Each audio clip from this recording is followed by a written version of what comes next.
महाराजांची कीर्ती बेभाम होती. महाराजांची कीर्ती बेभाम, भला भल्यानं फुटला घाम. याला कोण घालिली सन, दरबारी पुस्ती बेगम. बडी बेगम म्हणजे अली आदिलशहाची आई बर का. नजरेत तिच्या अंगार दरबार झाला गपगार. कोणी घेईना पुढाकार, साऱ्यांनीच मानली हार. तितक्यात अचानक एक सरदार उठला आणि बोलला, हम लाएंगे शिवाजी को. नाव त्याचं फजल खान. नाव त्याचं अफजल खान. जिथं जागत जणू सैतान.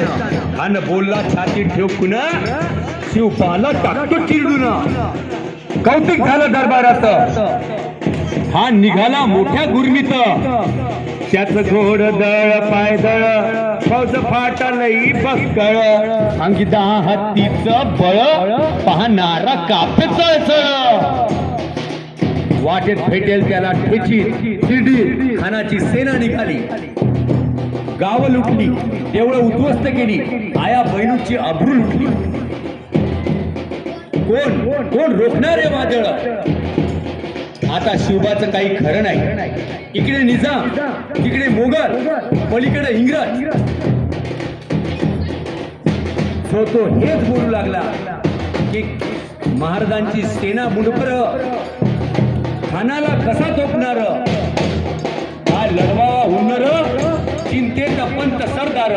तितक्यात एक मावळा उठला आणि म्हणाला की महाराज, आपला जीव मोलाचा आहे. खानाचं सैन्य अफाट आहे.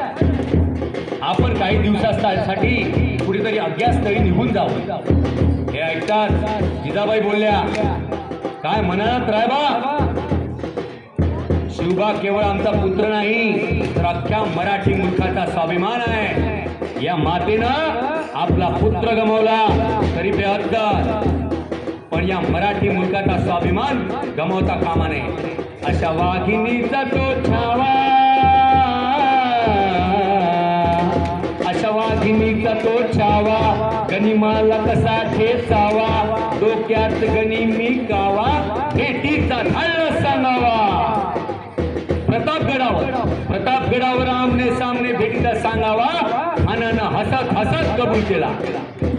दिवस ठरला आणि ठरल्याप्रमाणे प्रतापगडच्या पायथ्याशी खान.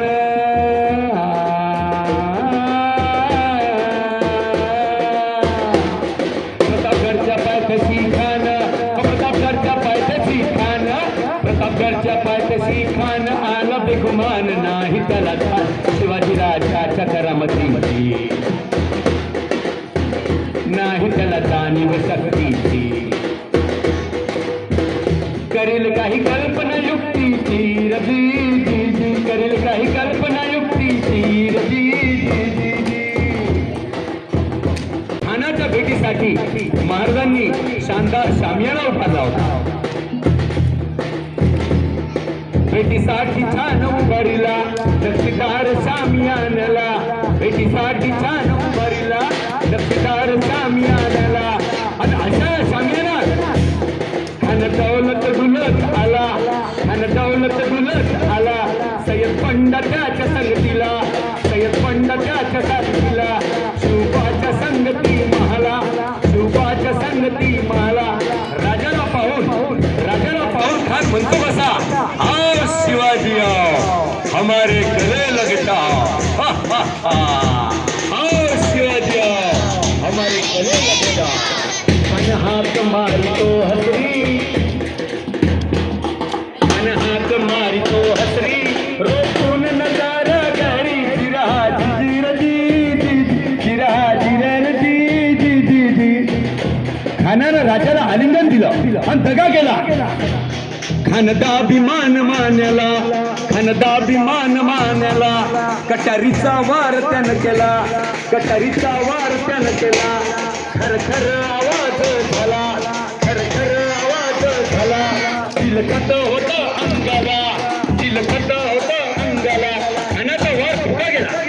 खान हेलबावला आणि तितक्यात महाराजानं पोटामध्ये पिचवा फुटविला, पोटामध्ये पिचवा फुटविला, वाघ नख्याचा मारा केला, वाघ नख्याचा मारा केला, तर टरला फाडलं पोटाला.